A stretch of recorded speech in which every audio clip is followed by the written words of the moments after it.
Jadi kalau dilihat dari sisa lawan sama konsistensi sih, saya melihat condong Liverpool yang jadi juara. Sebenarnya ini peluang Spurs nih, kalau misalnya mereka nggak bisa finish di 4 besar, finish di 5 besar pun mereka bisa masuk ke Liga Champions musim depan. Bukan MU ya? Dia jadi punya wewenang buat datengin pemain-pemain yang sesuai keinginan dia, cuma nggak pas sama kebutuhan pelatih. Nah disitulah mungkin ada prahara di Chelsea, dan sampai akhirnya ya performanya ya naik turun kan musim ini Chelsea sampai konsisten di peringkat 10 ya.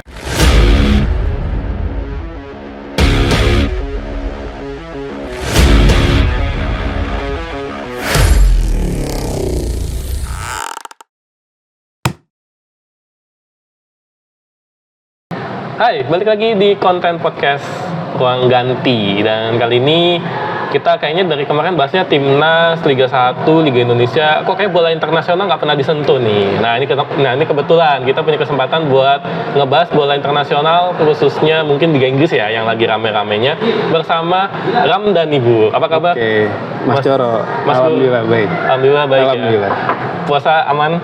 Alhamdulillah sejauh ini aman. Lancar ya, lancar. Mudah-mudahan lancar sampai di Amin, sampai di hari ke-30 ya. Hari ke-30 ya.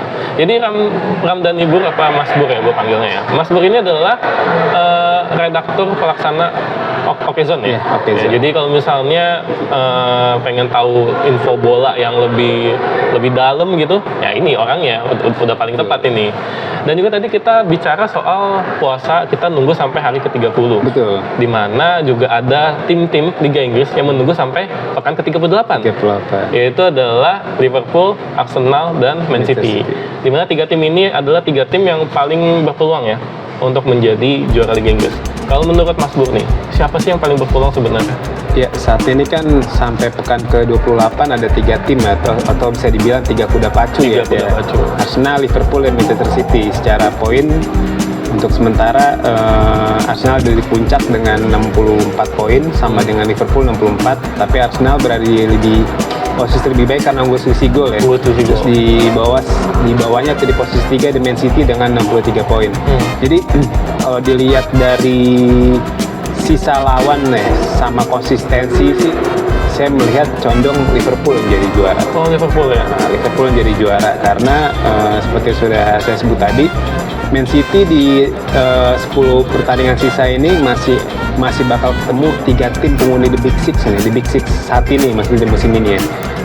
Man City masih menjamu Arsenal, masih menjamu Aston Villa, dan masih ketemu Tottenham Hotspur. Sedangkan Liverpool sisa 2 lawan kuat aja, sisa lawan Manchester United dan lawan Hotspur. Sedangkan Arsenal masih ketemu 4 tim nih dari 10 laga sisa, maksudnya 4 tim besar ya masih ada ketemu. Man City, ketemu MU, gitu, ketemu Tottenham Hotspur, ditambah lagi Arsenal juga masih ketemu dengan Chelsea yang bagaimanapun juga di musim ini cukup kuat ketika ketemu dengan tim kuat ya. Man City aja Man City kan nggak pernah menang kan? Itu dia. Seri 4 sama dan imbang 1-1 ya ketika ketemu Chelsea. Jadi kalau saya melihat sih peluang Liverpool buat jadi juara agak besar di sisa musim ini. Terus juga pertimbangan apa sih kenapa Liverpool bisa dicalonin, maksudnya calon kuat jadi juara? Pertama, mereka tuh gak tergantung sama satu pemain ya. Buktinya ketika Mohamed Salah harus main di Piala Afrika sampai akhirnya balik ke Liverpool dalam kondisi cedera, Draft masih konsisten kan. Selain Salah juga sebenarnya kan mereka juga dilanda badai cedera kan. Diego Jota cedera, terus juga Andy Robertson sempat cedera, sekarang Trent Alexander-Arnold juga masih cedera. Alisson Becker. Ya kan, Alisson Becker juga sempat cedera kan sampai sekarang.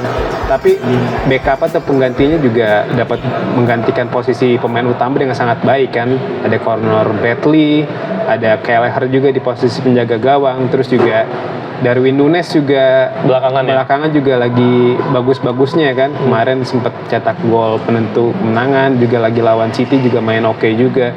Harvey Elliott juga yang gantiin Mohamed Salah, walaupun golnya nggak sebanyak Salah, paling nggak kontribusinya sangat mencolok juga kan. Terus Luis Diaz yang sangat eksplosif Lagi di gacor posisi ya? winger kiri. Kemarin lawan City kan walaupun ngebuang banyak peluang, cuma pergerakan itu sangat nyulitin Kyle Walker dan kawan-kawan gitu. Kayak Walker sama Odri sampai ini Iya, ya, sampai lari tunggang langgang sampai dia. tunggang langgang buat ngejagain Luis Diaz gitu.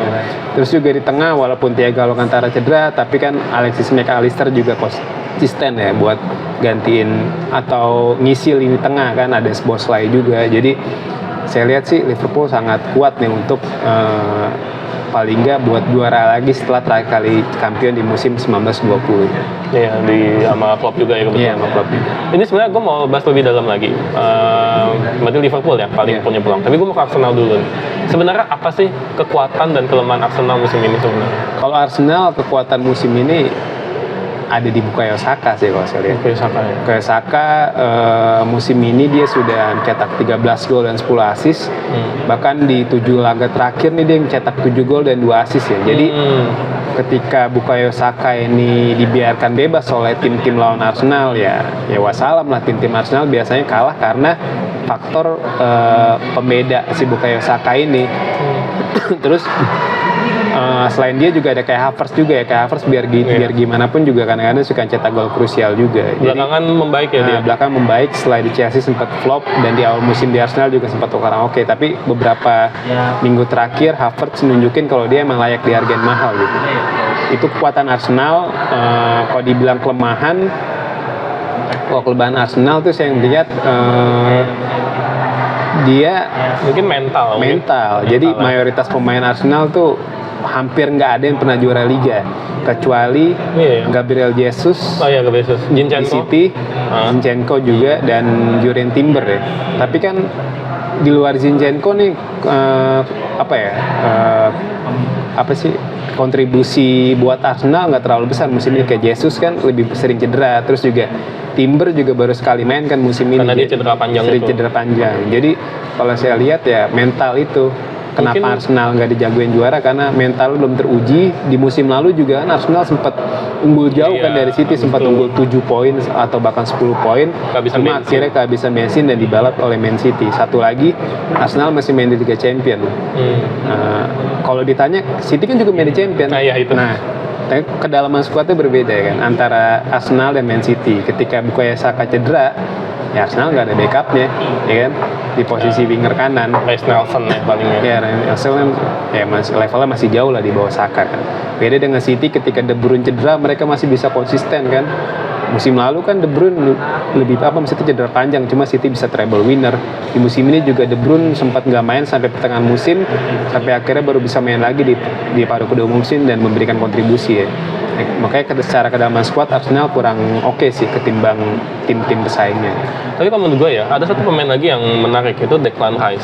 Oke. Mana dia secara mentality udah pernah bawa, ya meskipun West Ham juaranya Conference League ya waktu Iya. itu ya. Tapi salah satu signing of the season kah? Declan Rice?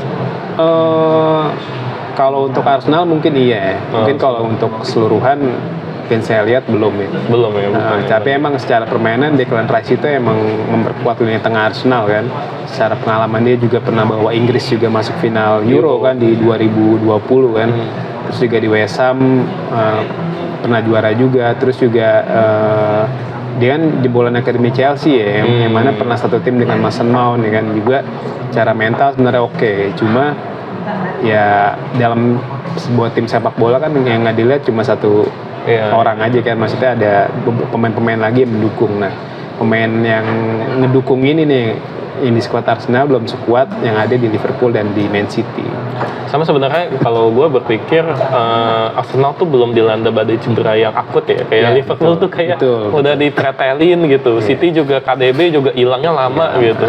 Arsenal tuh praktis paling Thomas Partey, Timber ya paling ya. Timber. Ya. Tapi sisanya kayak Bukayo Saka masih aman, Declan Rice masih aman ya. Berarti menurut Mas Pur, Arsenal belum ya?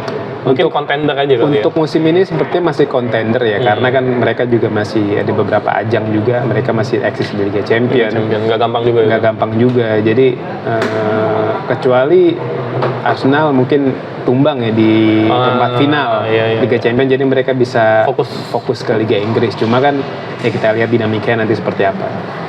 Oke, gue mau ke Liverpool. Tadi menarik ya. Tadi Mas Gur tuh langsung ya. Liverpool ini punya peluang terlepas. Ya, gue juga nggak tahu tim favoritnya apa. Siapa tahu MU kan nggak ada yang tahu ya. Tapi dengan ininya Liverpool ya. Kenapa Liverpool? Bukannya lagi banyak badai cedera ya? Ya, Liverpool kan emang sepertinya para pemain Liverpool tuh pengen nunjukin kalau mereka pengen memberikan kado perpisahan buat Jurgen Klopp kan. Betul kan di akhir musim ini Jurgen Klopp yang setelah dari tahun 2015 melatih Liverpool akan meninggalkan Anfield ya. Jadi mereka tuh pengen memberikan yang terbaik ya setelah sudah megang trofi Piala Liga Inggris. Pasti Liverpool ngotot juga untuk menang Liga Eropa, Piala FA dan Liga Inggris. Jadi quadruple winner walaupun bukan Liga Champion ya, tapi Europa League nih. Jadi mereka tuh punya kengototan di sisi itu dan terbukti kan ketika walaupun mereka diserang badai cedera kan, mereka tetap konsisten buat dapetin hasil-hasil yang bagus ya. Walaupun sempat ada inkonsistensi hasil juga, walaupun di sepak bola pasti ada ya. Ketika Liverpool habis menang 4-1 lawan Chelsea, tapi bukan ke depannya kalah 3-1 lawan Arsenal. Jadi ya itu wajar lah di sepak bola. Cuma saya melihat sih kalau dari sisi permainan, terus juga sisa lawan ya Liverpool paling berpeluang buat juara. Dan kalau pemain kunci Liverpool musim ini yang paling gendong banget itu siapa sih sebenarnya? Sebenarnya ya tetap nggak dipungkiri tetap Mohamed Salah ya. Karena secara jumlah gol ya dia yang paling banyak kan. Sebelum dia main di Piala Afrika kemarin kan jumlah golnya juga sudah 14 atau 15 gitu kan. 2 digit dan itu sama dengan Erling Haaland kan. Jadi ya nggak bisa dipungkiri tetap Mohamed Salah yang sebagai mesin gol Liverpool dan sebagai sebagai sosok utama di tubuh Liverpool. Walaupun sejauh ini ketika Salah cedera pun sebenarnya ada pemain pengganti yang bisa backup, cuma ketika ada Salah Liverpool pasti jauh lebih kuat. Lebih kuat dan itu terbukti ya lawan City kemarin. Salah baru berapa menit tiba-tiba dia kasih kipas ke Luis Diaz one on one tiba-tiba. Betul, itu ngeri. Itu istilahnya instant impact ya. Instant impact yang diberikan oleh Salah. Sama Van Dijk ya mungkin ya. Van Dijk pasti ya. Karena kan ya kalau duel 1 lawan 1 tuh pasti pemain depan lawan ya keteteran sama Van Dijk, karena kan Van Dijk juga cuma diberkati oleh badan besar, dia juga punya kecepatan dan lompatan yang tinggi ya. Jadi sebenarnya Van Dijk ini paket lengkap untuk pemain belakang gitu. Jadi ya ketika Liverpool punya pemain seperti Van Dijk ya sangat beruntung. Maksudnya Van Dijk mau diduetin sama Ibrahim Konate atau Joel Matip atau bahkan Joe Gomez ya, Liverpool ya tetap kuat pertahanan Liverpool karena ada Van Dijk ini gitu. Tapi menariknya kalau misalnya seandainya nih, ini sih ya kita bukannya doa yang jelek ya, ini kan lagi bulan puasa nih nggak boleh ya. Tapi kalau misalnya Van Dijk cedera nih, bakal goyang nggak Liverpool? Karena Matip kan juga nggak bisa main kan, Konate juga lagi cedera. Betul. Kalau dibilang goyang mungkin ada ya, cuma dampaknya nggak terlalu besar ya kalau saya lihat. Karena ya Liverpool musim ini sudah jauh lebih solid timbang musim-musim sebelumnya gitu. Karena terbukti kan kurang badai cedera apalagi Liverpool tahun ini kan. Pasti di setiap match selalu ada paling nggak 5 pemain yang cedera, tapi hasilnya kan tetap positif gitu. Mereka masih ada di papan atas lah, masih ada di jalur juara gitu. Jadi ketika Liverpool masih bisa bersaing walaupun tambah Salah, ya seharusnya ketika Van Dijk absen ya Liverpool tetap bisa dalam jalur tepat dalam perebutan gelar juara gitu. Masih ada Kwanza ya. Kwanza juga kemarin cukup solid ya, jaga Kwanza. Betul. Liverpool nih, mungkin terakhir buat Liverpool. Banyak pengamat yang bilang Liverpool ini sebenarnya mainnya udah nggak seganas waktu masih ada Sadio Mane gitu maksudnya masa prime-nya Liverpool gitu.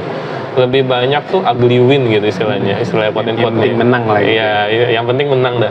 Gimana menurut pandangan Mas Bud? Mainnya nggak terlalu bagus, ini tengahnya suka di skip gitu, belakang mainnya direct banget. Tapi ya dianggapnya mainnya nggak terlalu bagus lah, nggak terlalu indah lah. Tapi menang gitu, meskipun menangnya tipis-tipis gitu. Ya, sebenarnya ya mungkin Klopp nggak maksain pemainnya untuk melakukan pressing seperti era-era ada Sadio Mane, mungkin karena faktor ya badai cedera itu gitu kan. Kalau misal ketika skuad Liverpool lengkap, permainan cantik sih ya bisa diterapin, walaupun ketemu Manchester City sekalipun ya Klopp berani buat nerapin permainan cantik kan. Tapi biasanya emang Klopp ini tuh pelatih yang adaptif ya. Ketika di awal dia butuh timnya untuk menyerang, dia nyerang. Tapi ketika udah unggul, dia bisa bertahan 90 menit. Seperti yang ditunjukkan di final Liga Champions 2019 lawan Hotspur kan. Ketika Origi golin, ya kan? Salah golin penalti. Setelah itu kan ngebosenin banget Liverpool permainan. Maksudnya beda sama permainan ketika mereka bantai Barca 4-0 di semifinal gitu kan. Jadi sebenarnya ya itu ciri khas Jurgen Klopp sebenarnya, ya ada sentuhan Italinya lah, maksudnya pragmatisnya ada. Ketika dia ngelihat timnya agak sulit berkembang, ya dia lebih banyak buat defense dan lebih mengandalkan serangan balik gitu. Jadi sebenarnya apa yang diterapin Liverpool saat ini sebenarnya udah diterapin Klopp di beberapa tahun belakang gitu. Cuma ya mungkin ada penikmat sepak bola yang kurang suka atau kurang ngeh gitu. Tapi mungkin juga aku belajar ya, karena kan dia sebelumnya di Dortmund final Liga Champions kalah sama Munchen.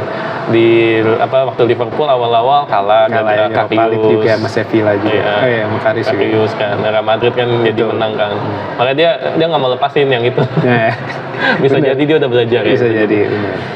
Gue mau ke Man City. Treble winner musim lalu. Tapi entah kenapa kok kayaknya musim ini nggak sekuat musim lalu ya. Apa yang terjadi dengan Man City kalau menurut pandangan Mas Bur? Kalau dibilang nggak sekuat musim lalu, sebenarnya bisa dibilang sama atau bahkan lebih baik ya. Karena kan lebih baik karena tahun lalu kan City pun juara di akhir-akhir kan. Iya. Ya kan? Walaupun dia tetap di 2 besar, cuma perbedaan poin dan peringkat 1 saat itu sangat jauh kan. Kalau dibilang mungkin permainannya agak kurang bagus, mungkin karena faktor Gundogan ya. Yang nggak ada Gundogan ya? Gundogan kan per musim panas 2023 pindah ke Barcelona. Terus juga walaupun penggantinya belum ada ya. Maksudnya pengganti benar-benar City datengin pemain buat gantiin Gundogan tuh belum ada. Kayak Rodri kan emang dari awal dia datang udah ada Gundogan gitu. Sebenarnya ini ya, diharapkan kan Kovacic sama Matheus Nunes ya. Nah betul, tapi cuma kan kurang ya. Kovacic kan ya walaupun dia bagus sih, bagus, cuma ya perannya nggak sebesar Gundogan. Mungkin kalau dibilang permainan City nggak seatraktif musim lalu ya mungkin karena faktor kepergian Gundogan ini kan. Terbukti kan di Barcelona Gundogan juga ya lumayan kan.